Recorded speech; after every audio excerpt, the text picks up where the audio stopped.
Bonjour et bienvenue sur la chaîne YouTube d'AutoPlus. Je suis très heureux de vous retrouver dans cette nouvelle vidéo pour essayer la toute nouvelle génération de l'un des best-sellers de chez Volkswagen, j'ai nommé le T-Roc. Celui qui se rapproche de ses grands frères que sont le Tiguan et le Tayron d'un point de vue stylistique, arrivera-t-il à surpasser la précédente génération qui avait rencontré un immense succès en Europe? C'est ce que nous allons essayer de voir ensemble dans cette vidéo. Vous êtes prêts? C'est parti!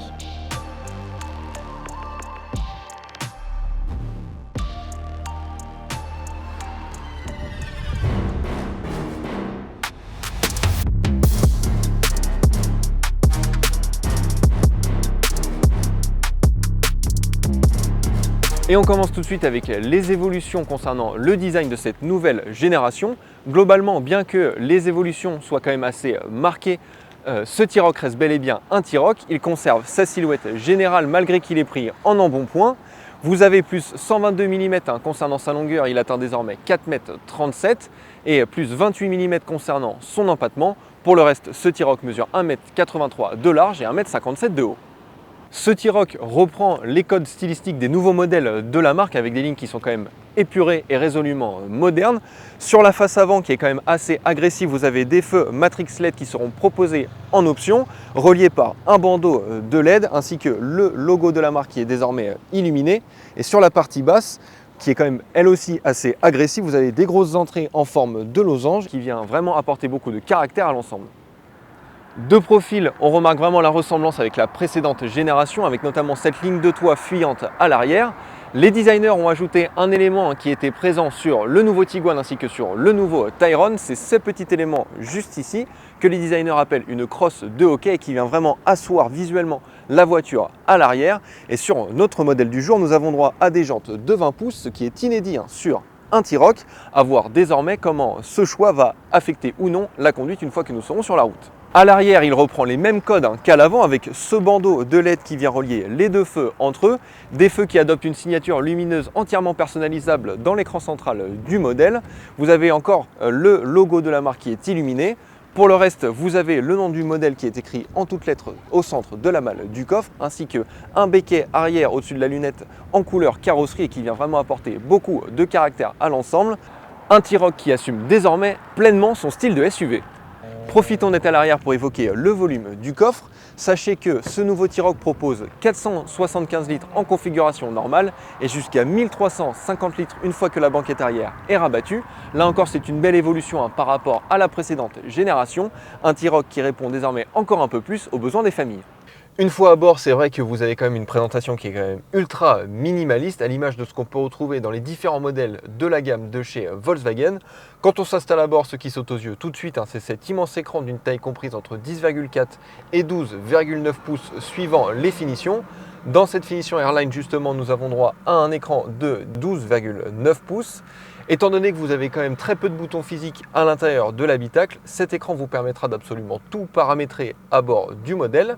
Il est complété par un écran d'instrumentation de 10 pouces pour toutes les informations relatives à la conduite, lui-même complété par un affichage tête haute qui est inédit sur le T-Roc. Pour le reste, c'est vrai que vous avez quand même pas mal d'espace de rangement, ce qui est idéal pour les familles avec notamment 5,5 litres de volume dans toute cette partie. Sur la console centrale, vous avez deux prises en USB type C, un chargeur à induction, le bouton pour éteindre et démarrer le T-Roc, le frein de parking et aussi cette molette qui vous permettra de choisir entre les différents modes de conduite, régler le volume multimédia ou encore changer l'ambiance à bord. Vous l'avez remarqué, vous n'avez pas de sélecteur de vitesse sur la console centrale. La commande de boîte se fait à l'aide du commodo présent derrière le volant, un volant qui intègre bien des boutons physiques. Sur cette version Airline, on a droit à un ciel de toit noir et une sellerie mêlant du tissu, de l'Alcantara ainsi que du simili-cuir. C'est vrai que l'ambiance générale peut paraître quand même assez austère avec ses couleurs sombres. Cependant, ce T-Roc apporte quelques touches d'originalité avec notamment la présence de garnitures en tissu sur la partie haute de la planche de bord ainsi que des poignées de porte en forme de gâchette. Cependant, on émettra quand même quelques réserves sur la qualité des matériaux avec notamment la présence de pas mal de plastique dur et ce même sur les finitions les plus hautes, notamment sur la partie basse de la console centrale, de la planche de bord ou ici sur les contreportes. Et ça, c'est vrai que c'est quand même un peu dommage dans une Volkswagen. À l'arrière, les passagers profiteront quand même de pas mal d'espace, hein. Avec son empattement qui a été rallongé, vous avez plus 3 cm d'espace aux jambes. C'est vrai par contre que les plus grands gabarits pourront peut-être se sentir un peu à l'étroit avec ce ciel de toit noir et cette ambiance qui est quand même assez sombre. Cependant, sachez qu'un toit panoramique et ouvrant sera disponible en option pour pallier à ce problème. Concernant le voyage, ça sera parfait à 4, hein, puisque encore une fois vous avez quand même assez d'espace. Cependant à 5 ça risque d'être quand même assez compliqué puisque la place du milieu est quand même assez étroite.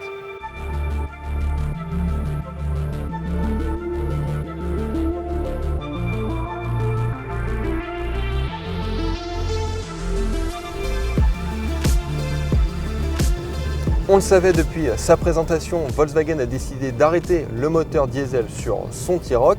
Ça c'est vrai que c'est un peu dommage pour les gros rouleurs.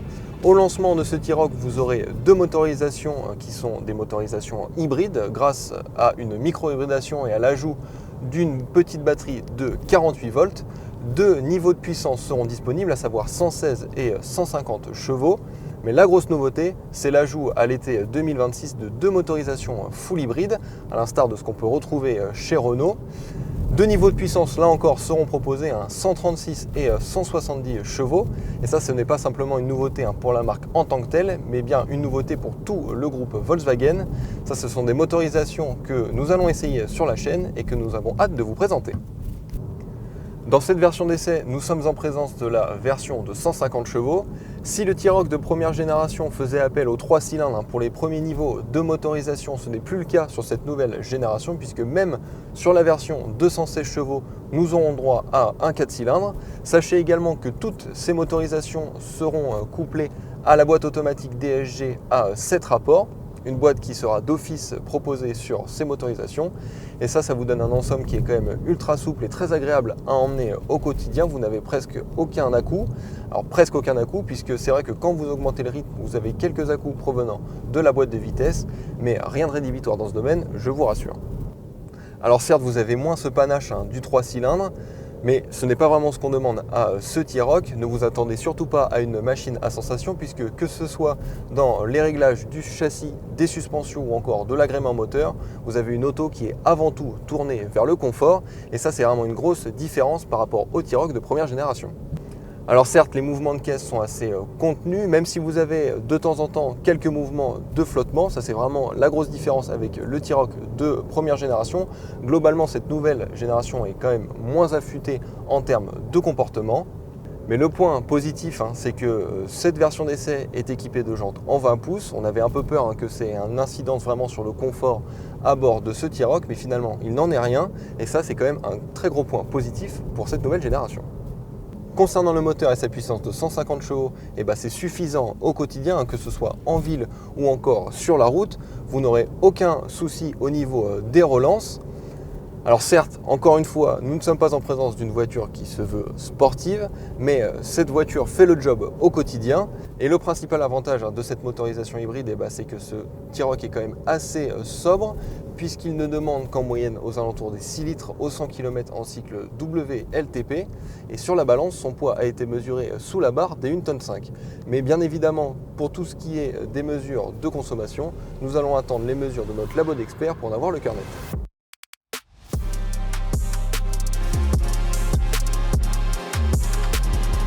Il est temps désormais d'évoquer les tarifs de cette nouvelle génération de T-Roc. Sachez que son prix d'appel est fixé à 29 990 € si vous choisissez le premier niveau de finition et la motorisation de 116 chevaux. Sachez que la version de base est quand même très bien dotée de série et que le prix d'appel du T-Roc est moins cher que le prix d'appel de la première génération et ça c'est quand même assez rare pour le souligner. Il ne nous reste plus désormais qu'à espérer pour Volkswagen que cette nouvelle génération rencontre le succès de la précédente. Voilà, cette vidéo est à présent terminée. N'hésitez pas à nous dire dans l'espace commentaire présent sous cette vidéo ce que vous avez pensé de cette nouvelle génération de T-Roc et si à votre avis il a de quoi surpasser l'ancien. Quant à moi, je vous invite à vous abonner à la chaîne YouTube d'AutoPlus ainsi qu'à nous suivre sur tous nos réseaux. A très vite.